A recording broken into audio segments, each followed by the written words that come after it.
Teman-teman punya ide, lalu teman-teman suka itu, gas aja dulu. Karena aku selalu kadang ketika sharing aku pasti bilang kayak lakuin apa yang kamu suka, kayak gitu. Karena ya itu tadi, ketika dalam titik terendah sekalipun kalau kamu udah suka, ya bakal tetap konsisten dan bakal tetap dipertahankan.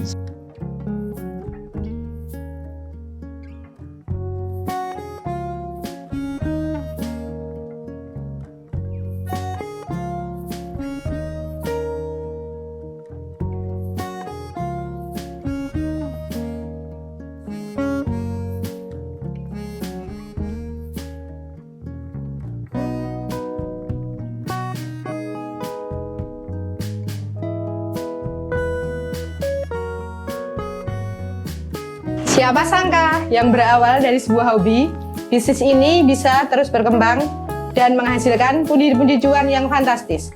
Tetap simak kisah selengkapnya hanya di channel Terbang Tinggi. Learn together, fly higher.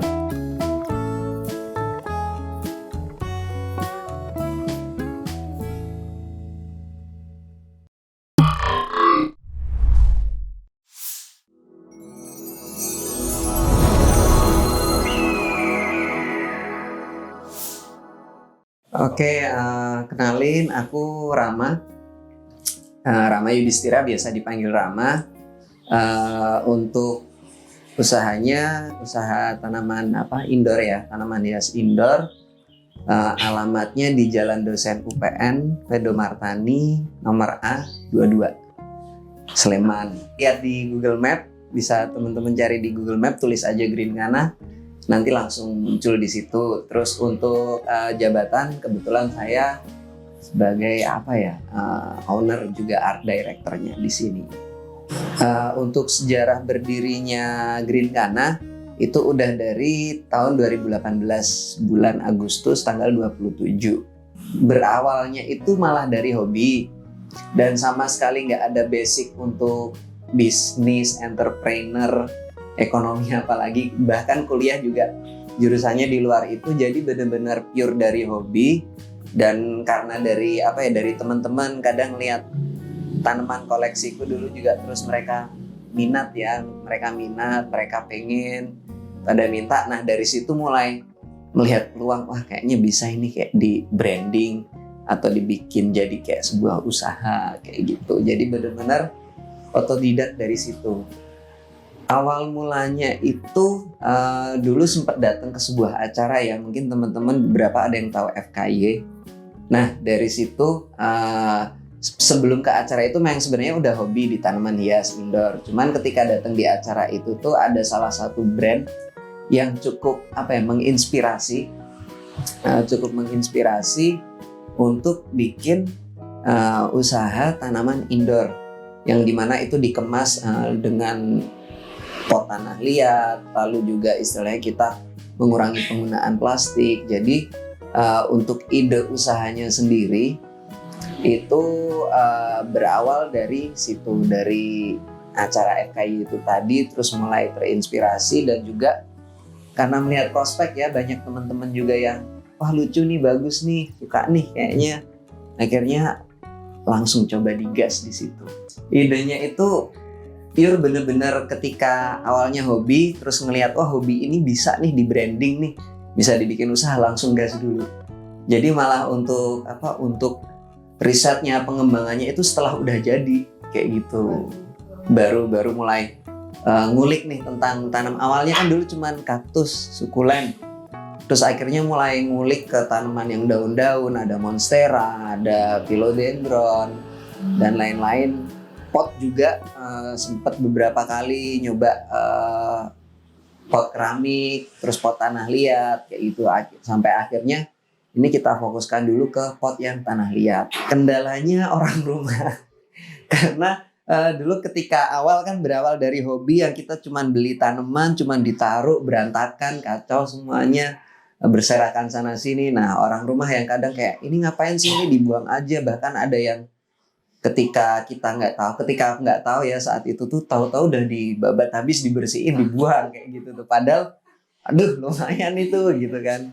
Jadi itu kendalanya pertama orang terdekat, malah orang terdekat yang istilahnya kayak ini ngapain sih, mau dibikin apa sih, terus dari ini jadi apa sih, bisa buat apa, kayak gitu. Sampai akhirnya mulai terus konsisten dijalanin terus, dicoba terus, sampai akhirnya ya ini mulai kelihatan jadi seperti ini ya. Kalau tempat usaha dulu sebelumnya itu di Timoho. Jadi dulu sempat di sana ada kontrakan ya, kayak kontrakan, ada halamannya juga dan memanfaatkan itu. Tapi sebenarnya malah di Timoho juga lebih banyak tanamannya itu di dalam ruangan karena halamannya sempit. Jadi di luar itu bener-bener cuman tanaman yang memang belum siap, yang habis dicacah, yang baru diperbanyak. Tapi ketika udah jadi langsung pindahin semua ke ruang tamu, ke kamar, seperti itu. Terus baru pindah ke sini di Sleman ya, di utaranya stadion di sini, di Ngemplak Sleman. Terus sama seperti di Timoho memanfaatkan halaman juga, dan di sini untungnya halamannya agak sedikit lebih luas, jadi lebih enak buat produksi. Terus juga ini memanfaatkan ruang tamu menjadi store seperti itu. Dan karena tanaman indoor jadi nggak terlalu makan banyak ruang sih, kayak gitu. Tinggal ngerespon ruangannya aja, ruang tamu, di kamar juga beberapa aku kasih tanaman seperti itu. Terus di balkon depan juga ditaruh tanaman, jadi ketika orang datang, customer datang mau beli, mereka langsung lihat, oh kalau di balkon ini bakal kayak gini nih aku bikinnya, seperti itu. Saat itu titik paling rendah, bahkan bisa dibilang sampai minus ya, itu saat pandemi. Jadi yang awalnya masih belum stabil banget juga sebenarnya, terus tiba-tiba pandemi itu benar-benar kayak terjun bebas, itu titik terendah. Dan itulah sebenarnya yang menyelamatkan di situ adalah karena yang aku jadikan usaha atau bisnis itu adalah dari hobi. Jadi ketika dalam sudut pandang atau segi bisnis, usaha branding dan lain-lain itu sedang tidak dalam kondisi yang baik-baik saja, tapi karena ini hobi, akhirnya di situ masih bisa konsisten untuk terus nanam produksi dan lain-lain untuk konsumsi pribadi. Jadi untuk ya hias sendiri, tetap foto, upload dan lain-lain. Tapi istilahnya di sini ketika hobi yang kita jadikan usaha aja mengalami titik terendah, kadang terpikirkan bagaimana dengan teman-teman yang itu bukan hobi dan benar-benar karena punya modal ya kan, punya modal terus coba deh ini coba itu. Karena titik terendah itu sebenarnya menyelamatkan adalah konsistennya kita sih, seperti itu. Bangkitnya adalah karena network, teman, keluarga juga. Jadi ketika saat itu sempet kayak udah deh Greencana kayaknya udah cuma sampai di sini, tapi terus keinget lagi dengan beberapa customer yang mereka sudah loyal, repeat order beberapa kali, terus juga project dengan teman-teman yang punya cafe di Jogja. Maksudnya sayang banget nih kalau cuman sampai di sini. Akhirnya yang menyelamatkan adalah itu tadi, relasi, network, dan juga istilahnya orang-orang terdekat yang awalnya memang kurang mendukung karena nggak tahu nih sebenarnya ini ngapain. Tapi setelah tahu justru mereka malah yang ayo bisa konsisten aja kayak gitu. Dan tertolong dengan itu tadi, karena ini masih bisa dibilang juga masih hobi sampai sekarang. Jadi biarpun bisnisnya agak gonjang-ganjing tapi tetap jalan ya. Untuk modal awal ya dari Greencana, modal awal itu sumbernya pribadi. Itu dulu inget banget punya simpenan uang 200.000 cuma punya uang 200.000. Tapi di situ tanaman memang udah ada karena hobi ya, tanaman udah ada. Jadi 200.000 itu hanya pure untuk beli pot tanah liat saat itu. Dan pas itu nggak sampai 20 tanaman ya, cuma sekitar belasan tanaman. Taruh di meja, di setting model-model kayak desktop meja kerja, meja belajar, di foto, upload. Berawal dari situ. Terus juga ketika tahun 2019 itu akhirnya Greencana punya kesempatan untuk ikut FKY, Festival Kebudayaan Yogyakarta. Dan di situ karena acaranya selama 2 minggu ya, selama 2 minggu kita butuh produk yang harus ready terus setiap hari karena dari pihak penyelenggara juga peraturannya seperti itu. Akhirnya di situ sempat minjem modal 1.500.000 kayak gitu untuk produksi semuanya, mulai dari dekornya, mulai dari pot, terus juga beli tanaman lagi karena stok tanaman di Greencana saat itu juga dikit banget kayak gitu. Jadi kita akhirnya beli ke petani lokal juga, ke petani yang budidaya tanaman, dan juga pengrajin tanah liat buat potnya. Seperti itu untuk modal. Cuman makin kesini modalnya malah kita puterin sendiri dari profit yang kita dapat. Untuk pemasaran sekarang kita online, offline juga. Jadi untuk online digital marketingnya itu by Instagram. Terus juga beberapa kali kita pakai Instagram Ads. Jadi promosi berbayar yang di Instagram itu. Terus juga ada beberapa teman-teman yang istilahnya apa ya, cukup populer di kampus. Seperti itu juga sempat nge-endorse, kayak kita kasih produk, terus dia foto, dia mention. Terus juga untuk promosi offline-nya itu biasanya kita promosikan ketika sedang ikut acara-acara. Jadi kayak bikin brosur, leaflet kecil kayak gitu kita kasihkan ke pengunjung saat ada acara di kafe biasanya seperti itu. Oh, sosial medianya semua sama ya, username-nya cuma @greencana itu untuk Instagram sama di Twitter. Di Facebook juga Greencana. Seperti itu. Terus untuk marketplace yang sekarang udah ready, udah isinya teman-teman bisa check out produk kita, itu ada Moselo.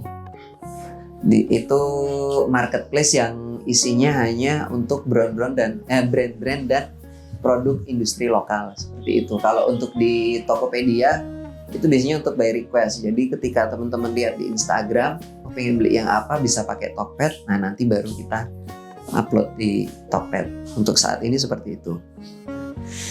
Ini ya untuk nama Greencana. Sebenarnya dulu kita namanya bukan Greencana, jadi udah pernah rebranding.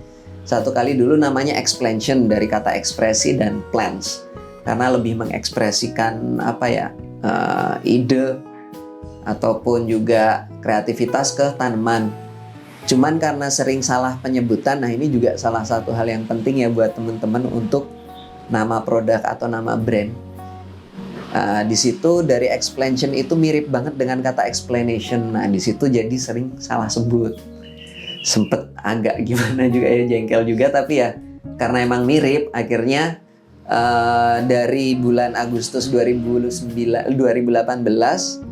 sampai pertengahan 2019 itu akhirnya baru dapat nama Greencana, dan itu kombinasi dari 2 bahasa. Jadi green itu dari bahasa Inggris, cuman di situ huruf double E-nya kita ganti huruf I karena menyesuaikan dengan pengucapan dalam bahasa Indonesia.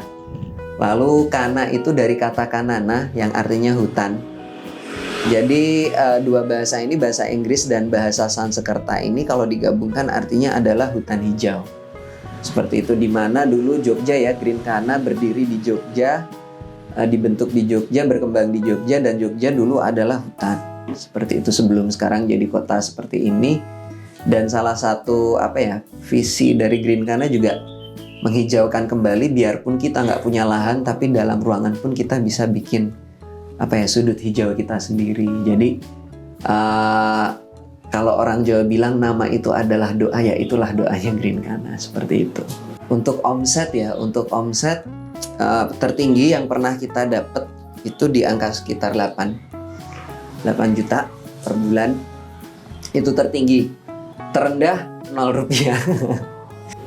Profit kita biasanya ambil itu untuk service fee kita di angka 7%. Terus kalau untuk profitnya itu mengikuti harga pasar sih.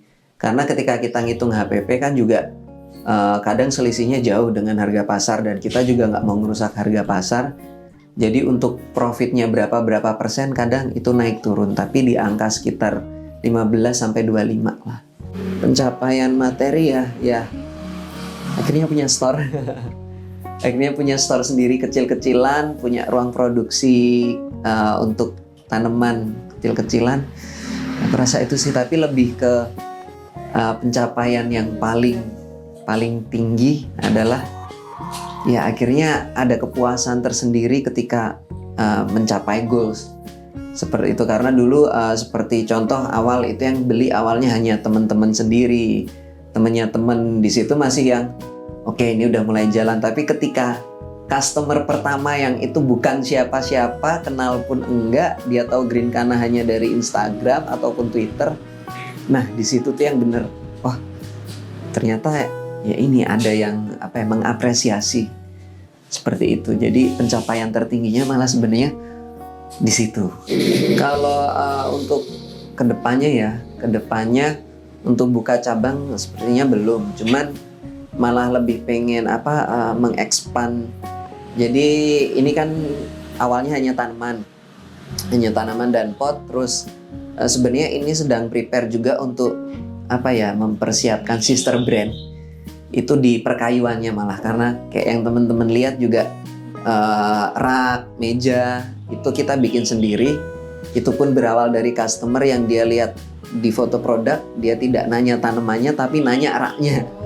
Seperti itu. Jadi lebih pengen mengekspan ke situ dulu. Jadi mungkin kayak nanti Greencana jadi kayak umbrella corporation ya. Jadi di bawah Greencana ada perkayuannya dan nanti mungkin ada lagi yang lain. Cuma untuk saat ini pengembangannya baru pengen ke situ dulu.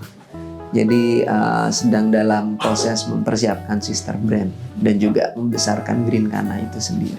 Untuk prospek usaha dalam bidang tanaman secara umum aku rasa bakal tetap continue karena sekarang bahkan di kota-kota besar pun kita juga banyak customer dari sana.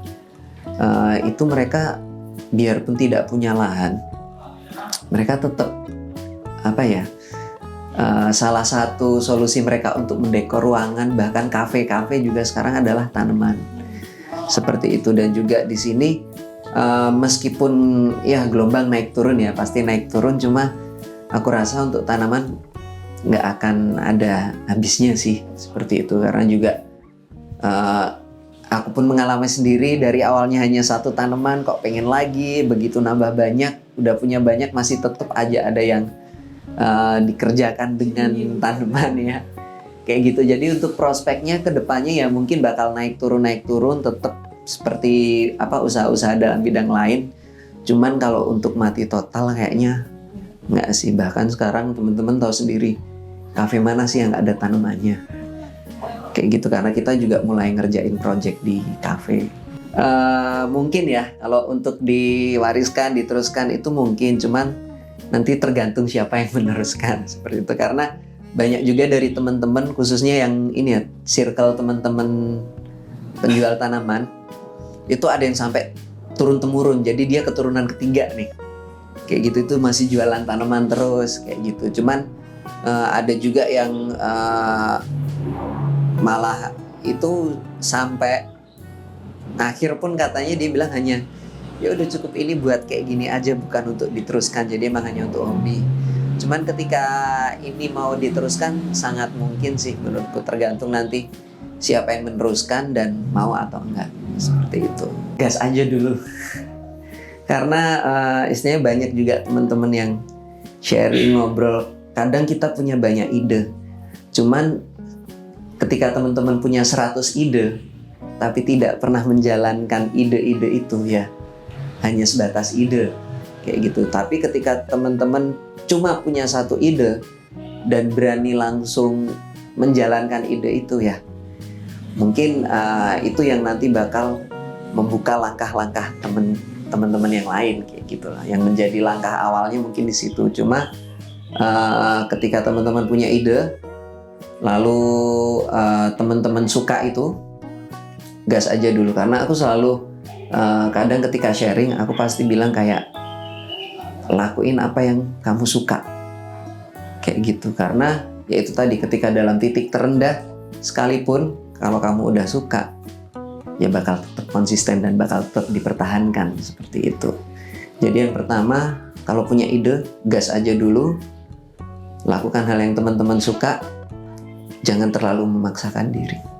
Tetap semangat, tetap konsisten, tetap kreatif.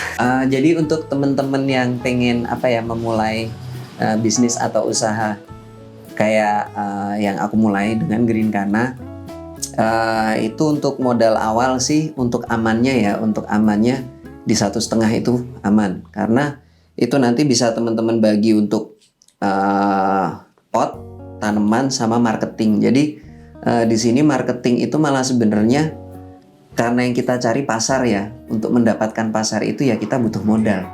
Beda dengan selling ya, kalau selling kan penjualan harusnya adanya income, tapi di marketing itu malah outcome. Jadi dengan modal 1,5 itu tadi, kalau teman-teman bisa manage-nya, itu terbagi menjadi 3 tadi untuk produksi 1.500.000 untuk pure marketing.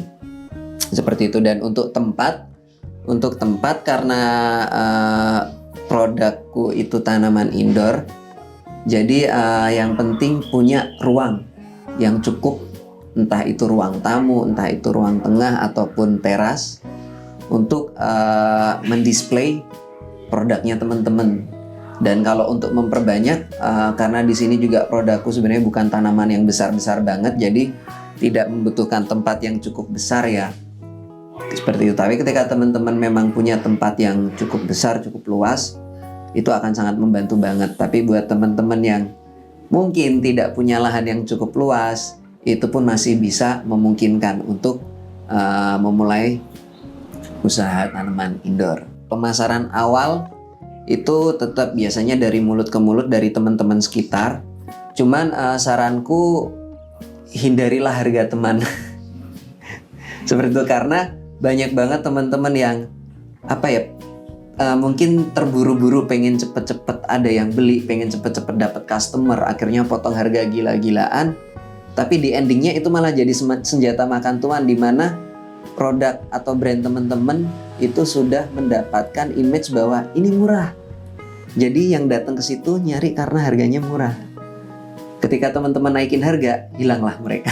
Seperti jadi, hindarilah harga teman, karena aku rasa ide kreativitas teman-teman pun perlu diapresiasi. Yang mahal itu sebenarnya bukan produknya, tapi idenya. Aku lebih menyarankan juga teman-teman sosial media. Sekarang kan udah era digital ya. Sudah era digital, terus juga hampir setiap orang itu punya HP. Jadi promosikan juga secara online. Sekarang banyak banget ketika teman-teman googling belajar digital marketing, itu juga banyak di Google. Jadi manfaatkanlah teknologi semaksimal mungkin.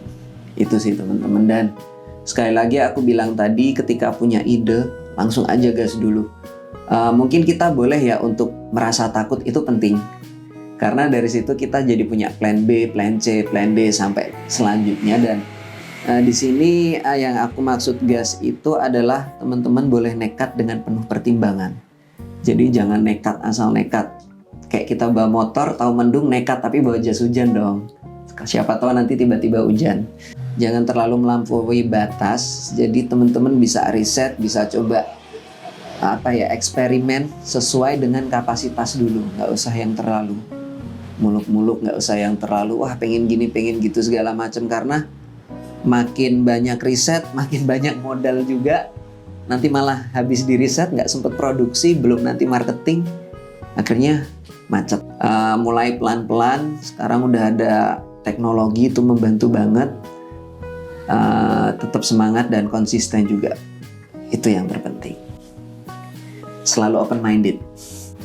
Oke, saya Rama Yudhistira dari Greencana. Thanks for watching teman-teman semua. Jangan lupa subscribe Terbang Tinggi, dan juga jangan lupa untuk like, komen, dan share ke teman-teman dan keluarga terdekat. Terima kasih.